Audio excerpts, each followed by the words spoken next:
அனைத்து நண்பர்களுக்கும் வணக்கம். இன்றைக்கி இந்த வீடியோவில் எதை பற்றி பார்க்க போகிறோன்னா 2 days serial review Gowri. Gowri சீரியலில் அடுத்தடுத்து என்னென்ன சுவாரஸ்யமான நிகழ்வுகள் நடக்க போகும் தான் இன்றைக்கி இந்த வீடியோவில் பார்க்க போகிறோம். அதுக்கு முன்னாடி நம்மளோட சேனலுக்கு முதல் முறை வரையும் இந்த சேனலை சப்ஸ்கிரைப் பண்ணிக்கோங்க, கூட பெல் ஐக்கானை கிளிக் பண்ணிக்கோங்க. இந்த வீடியோ பிடிச்சிருந்தால் லைக் பண்ணுங்கள், இந்த வீடியோ பிடிக்கலன்னா டிஸ்லைக் பண்ணுங்கள். வாங்க ஃப்ரெண்ட்ஸ் வீடியோக்குள்ளே போகலாம். வீடியோக்குள்ளே போகிறதுக்கு முன்னாடி உங்களுக்கு துர்கா, கௌரி, வேதவள்ளி இவங்க 3 பேரில் யாரை பிடிக்குன்ட்டு மறக்காமல் கமெண்ட்டில் சொல்லுங்கள். இல்லை 3 பேரையும் பிடிக்கணும் மறக்காமல் நம்மளோட வீடியோவை லைக் பண்ணிடுங்க. வாங்க ஃப்ரெண்ட்ஸ் வீடியோக்குள்ளே போகலாம். நம்மளோட கௌரி சீரியலில் இப்போ என்ன சுவாரஸ்யமான நிகழ்வு நடந்துருக்குதுன்னா, நம்மளோட துர்கா ஒரு வழியாக கௌரிக்கு பேலப்பட்டியை தூக்கி வச்சு வழி அனுப்பி வச்சுட்டாங்க. நம்மளோட ஜமீன் ஆவுடையப்பன் ஜனா அந்த பெட்டியை பார்த்துட்டு உடனே நம்மளோட காலன் மந்திரவாதியை தேடி போயிட்டாங்க. நம்மளோட காலன் மந்திரவாதி புதுசாக ஒரு மாந்திரிக பிரயோகம் பண்ணி நம்மளோட கௌரி பாப்பாவை தடுக்கிறதுக்காக முயற்சி பண்ணுறதுக்காக புதுசாக ஒரு யாகத்தை காளிக்கிட்ட போட்டுட்டுருக்கிறாரு. அது பக்கமேட்டுக்கு மந்திரத்தை விட தந்திரம்னா அவசியம் ஆவுடை.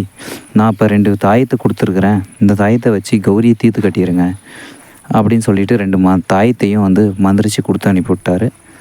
இந்த பக்கம் இப்படி நடந்திருக்குன்னா, அந்த பக்கம் நம்மளோட வேதவள்ளி அம்மாவும் துர்காவும் அடுத்து என்ன பண்ண போகிறாங்கன்னு தெரியலைங்க. இந்த வேதவள்ளி அம்மாவுக்கும் துர்காவுக்கும் இருக்கிற கனெக்ஷன் என்னென்னு தான் தெரியலையே.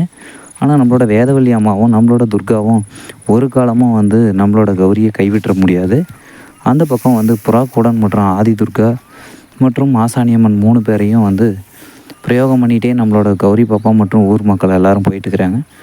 இங்கே ஒரு 10 பேரை செட் பண்ணி நம்மளோட 2 தாயத்தையும் கொடுத்து விட்டு நம்மளோட ஆவுடையப்பன் கௌரி பாப்பாவை கொன்றுங்க அப்படின்னு சொல்லியிருக்கிறாங்க. ஆனால் நம்மளோட புறாக்கூடன் என்ன பண்ணிட்டாருன்னா, போய் ஒரு ஆளவே தலையை துணியாக முண்டம் தனியாக வெட்டி வீசிட்டாரு. இதெல்லாம் விட இவங்க ஜமீன் ஆவுடையப்பன் மொத்த குடும்பம் பேலப்பட்டியை தூக்கி ஊர்வலமாக அனுப்புறதுக்கு வந்ததை பார்த்துட்டு நம்மளோட அசோக் ரொம்பவும் சந்தோஷப்பட்டார். இந்த பக்கம் இப்படி நடந்தாலையும் அந்த பக்கம் நம்மளோட கௌரி பாப்பாவை காப்பாற்றுறதுக்காக புறாக்கூடன் வந்தாலையும் நம்மளோட தோல்வியை கண்ட நம்மளோட காலன் மந்திரவாதி மிகப்பெரிய யாகத்தை செஞ்சு நம்மளோட புறாக்கூடனையும் கட்டுப்படுத்த பார்க்குறாரு. அடுத்து என்ன நடக்குதுன்னா அடுத்த வீடியோவில் பார்க்கலாம். இந்த வீடியோ பிடிச்சிருந்தா லைக் பண்ணுங்கள், இந்த வீடியோ பிடிக்கலாம் டிஸ்லைக் பண்ணுங்கள், நம்மளோட சேனலை சப்ஸ்கிரைப் பண்ணிக்கோங்க, கூட பெல் ஐக்கானை கிளிக் பண்ணிக்கோங்க. தேங்க்யூ ஃபார் வாட்சிங் ஃப்ரெண்ட்ஸ். இன்றைக்கி யாரும் எபிசோட் வெயிட் பண்ணி பாருங்கள், யாரும் மிஸ் பண்ணிடாதீங்க. ஏன்னா எல்லாருமே நேருக்கு நேராக